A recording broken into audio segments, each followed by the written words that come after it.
안녕하세요. 역사를 사는 박사입니다. 아프리카 에티오피아라는 나라에 대해서 한번 알아보겠습니다. 수단의 쿠시 왕조가 번성하면서 한동안 점령했던 에티오피아 고원에는 쿠시 왕조가 쇠퇴함으로 에머리 시바 왕국에서 갈라져 나온 악숨 왕국이 등장하였습니다. 서기 1세기 무렵 에티오피아 고원 일대의 강원량이 증가하였으며 이로 인해 악숨 왕국의 농업 생산량이 대폭 증가하였습니다. 인구도 증가하였습니다. 악숨 왕국은 한때 만익의 창시자 만이가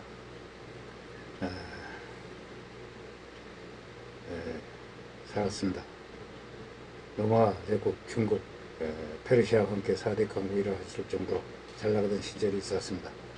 다만 실제 국력은 영토, 인구, 군사력 기술 등을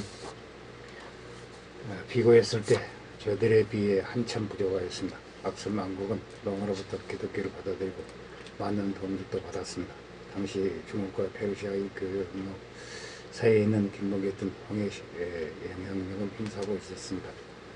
로마, 인도, 중국 사이에서 중개역을 했던 페르시아에 사는 만이가 악숨 왕국을 과대평가할 수도 있습니다. 애초에 만이는 13세기가 페르시아에 살던 인물이 뒤에 그가 내린 평가가 무작정 정확하다고 보기는 어렵습니다. 에티오피아의 악숨 왕국은 당시 홍해에 진출하려던 로마의 관계가 맞아 손을 잡으면서 문명이 더 보습하게 되었습니다.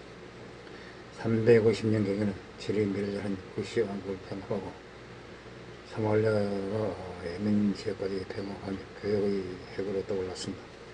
로마의 기독교가 공인되고 20년 뒤에 333년에 에티오피아도 기독교를 받아들여 339년은 국교로 산내 기독교 국가가 되었습니다. 이는 아르메니아와 조지아에 이어 세계에서 세번째로 기독교를 받아들인 나라였습니다. 참고로 세라가 370년 기독교 국교로 선언하고 로마 제국은 392년에서야 국교로 선언하였습니다. 기독교 교육과 더불어 그저 문자가 보급되었습니다. 고대 로마 제국 기독교를 공인한 동방 일대가 원래 1세기 되었다는 것을 생각하여 1600년이 넘게 기독교 신앙을 지켜온 나라인 셈입니다. 이후 이 나라는 7세기 이후 폭발적으로 성장한 이슬람 물결에서도 살아나와 기독교 신앙을 독실하게 유지하였습니다. 다만 이슬람은 홀로 고립되어 있어서인지 기독교 신앙이 독특하게 발달해 오늘날 에티오피아의 정교의 형식으로 발전하였습니다. 고대의 흔적이 상당 부분 그대로 남아있으므로 이 또한 기독교 사학자들에게 중요한 연구 과제가 되고 있습니다. 5, 6세기에는 동로마 제국과 사산적 페르시아가 기회 없는 전쟁을 벌이면서 홍해 방공 명당을 형성했고 악숨 왕국도 이 시기에 다시 한번 전성기를 누립니다. 당시 수도 대표 악수 왕국은 악수는 인구 2만의 국제도시였습니다.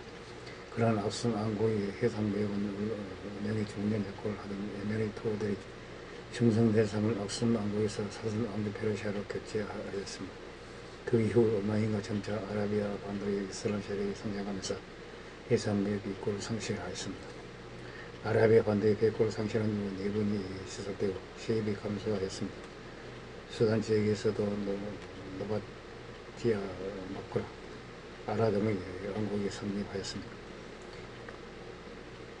악숨 왕국은 결국 7세기 이후 크게 쇠퇴하여 10세기 중에 유대인 영구디트 때 멸망하였습니다. 이후 한동안 소국들이 분립하여 혼란한 시기를 맞았습니다. 이 시대에 중결진 것이 악숨 왕국의 공신인 아가우족이 세운 자의 혹은 자국의 왕조입니다. 교육이 부족으로 정확한 연대 추산까지는 아니나 대체로 1137년부터 1270년까지 오메왕의 예언 통치를 인정하고 있습니다. 이 왕조도 기독교 원리에 의한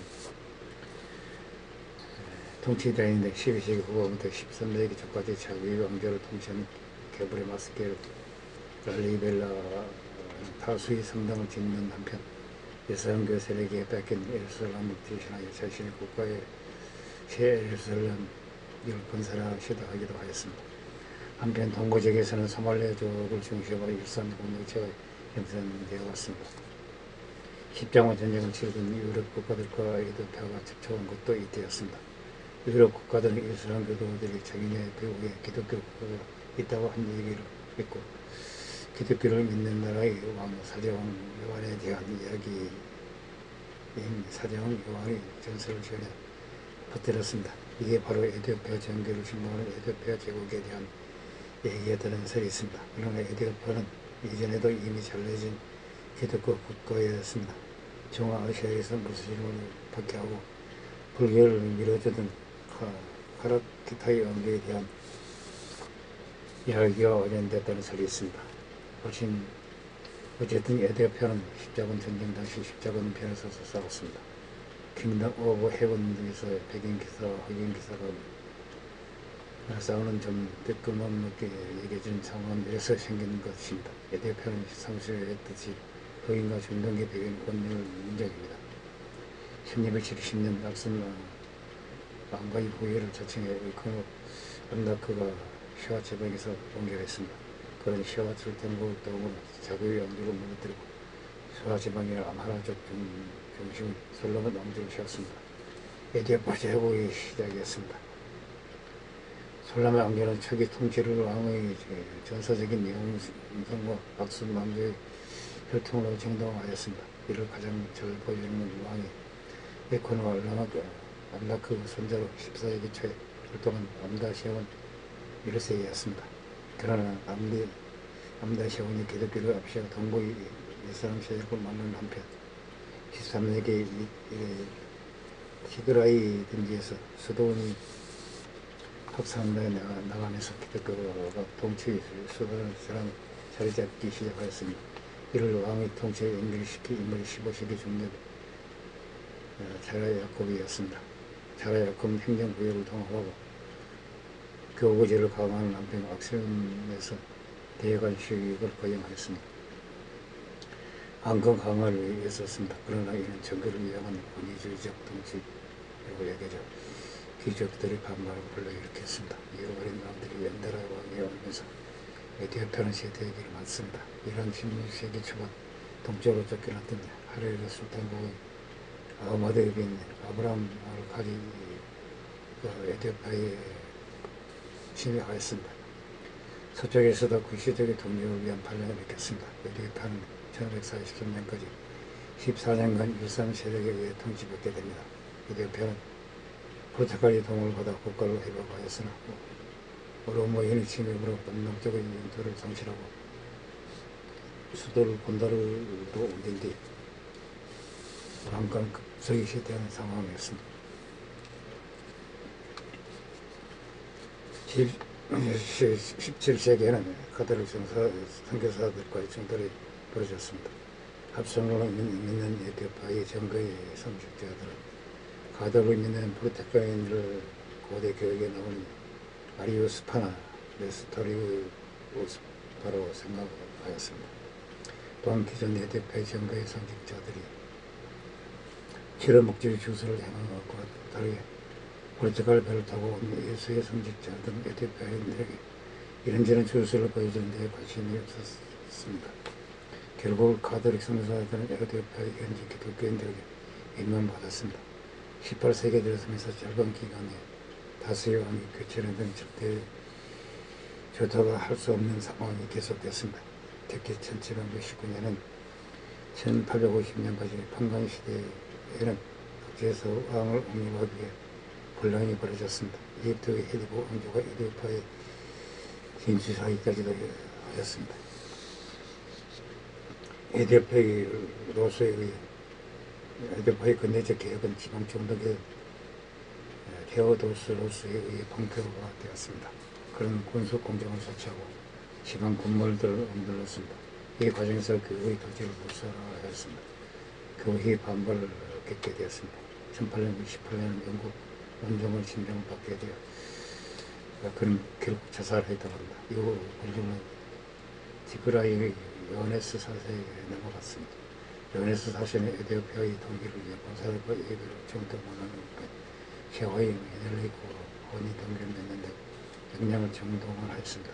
그러나 그런 수단이 어디 있건가 전투하는 와중에 죽게 되었습니다. 이후 1889년 즉위한 바로 메넬리크 2세였습니다. 메넬리크 2세는 해와이 근로제를 국가 통치에 도입하는 한편 아디스 아바바로 천당하면서 전선과 전하, 우방부 프랑스의 식민지 프랑스 등 소말랜드의 중심도시 지부티와 아디스 아바바로 있는 작도 등을 부설하였습니다. 에티오피아 최초의 현대식 병원과 학교를 개ற்று하면서 본격적인 근도의 박제를 가했습니다. 또한 기관청을 비롯한 군사무기들과 군대의 육성에도 노력하여 당시 우역으로 인한 기근으로 고통받던 남쪽과 동쪽의 여러 모임을 대상으로 정모 활동을 펼쳤습니다. 당시 암하인들이라고 기근으로 고통받지 않는 것은 아니었습니다. 당시 기근의 주원인 가축 전염병이었습니다. 농업 경제 비중이 더 컸던 암하인들이 이번 피해는 반농 방목을 하던 오로모인들에 비해 경미한 수준이었습니다. 오로모인 부족들은 속수무책으로 에티오피아에 합병되었습니다. 에티오피아의 면적이 이전보다 2배나 확장되었습니다. 주변 지역의 희용은 교제하고 있었습니다. 프랑스는 호기로 들어가는 길목에 지부티를 장악하고 영국은 수단 남부와 소말랜드의 지역을 강탈하였습니다. 그리고 이탈리아가 대립게 들어와 에리트리아와 지금의 소말리아 동남부 지역을 식민지로 만들었습니다. 마침내 이탈리아는 에티오피아를 점령하기 위해 여러 가담하는 형식으로 에티오피아를 침략하였습니다. 그러나 그들은 프랑스 등의 비호를 받던 에티오피아에게 1890년 아다와천대에서 패퇴하였습니다. 에티오피아는 라이베리아와 더불어 아프리카에서 사실상 유일한 독립국으로 남게 되었습니다. 1913년 메넬리크 2세 선자인 이하수가 에티오피아의 황제를 즉위하였습니다. 1910년 에티오피아를 자신들의 나라에 맡겼던 혈안이 되어 있던 영국, 프랑스, 이탈리아의 지원을 받은 에티오피아인들에 의해 군대에서 쫓겨나게 됩니다. 그들을 이어 메넬리크 2세의 딸인 지부티가 에티오피아의 여자를 즉위하였습니다. 그녀의 육정 관계인 타파이의 도움을 받으며 1936년 죽기 전까지 나라를 다스렸습니다. 1930년 지부티가 죽자 타파이에게 제의가 넘어왔으니 하일레 셀라시에라는 칭호를 얻었습니다. 셀라시에는 메넬리크 2세의 현대화 정신을 개성하여 1931년 에티오피아 최초의 성공한 보호주택이었습니다. 그는 곧 입헌 군주를 실시하였으나 여러 군대에 물에 들어온 근대의 성공으로서 전문을 받았습니다. 이탈리아의 항쟁에서도 크게 활약했고 현재 아프리카 연합의 전신 아프리카 통일기구의 장소를 제청하였습니다. 자메이카에서 라스타파리안 운동이라고 하여 살해는 시로 모셔진 적도 있었습니다. 1935년 이탈리아의 독재자 무솔리니는 기어코 에티오피아를 점령하기 위한 전쟁을 일으켰습니다. 제2차 이탈리아 에티오피아 전쟁을 후 국제연맹사 제명을 감수하는 데까지 전쟁에 협정한 것을 피에트로 비톨리오 로돌포 그라치아를 시켜 도카스까지 동원하였으며 1930년 수도 아디스아바바로 점령하고 에티오피아를 에리트리아와 소말리랜드로 통합시켜 이탈리아는 동아프리카 식민지를 수립하였습니다. 강쟁기간 내내 이탈리아 군대는 에티오피아의 점령을 장악하지 못했고 저항 세력의 겔라전에 시달렸습니다. 에티오피아 보훈 지역 일부는 1941년 영국군 연합군이 에티오피아로 전개가야 할 때까지 하일레 셀라시의 항쟁을 지지하는 에티오피아 저항 세력에 장악하고 있었습니다. 결국 2차 세계대전 수반 1941년 5월 아프리카 전쟁 시작 과정에서 영국군 주도 연합군의 동원과 저항 세력의 내부 호응으로 셀라시의 항쟁은 이탈리아군 아디스 아바바에서 조선해봤습니다.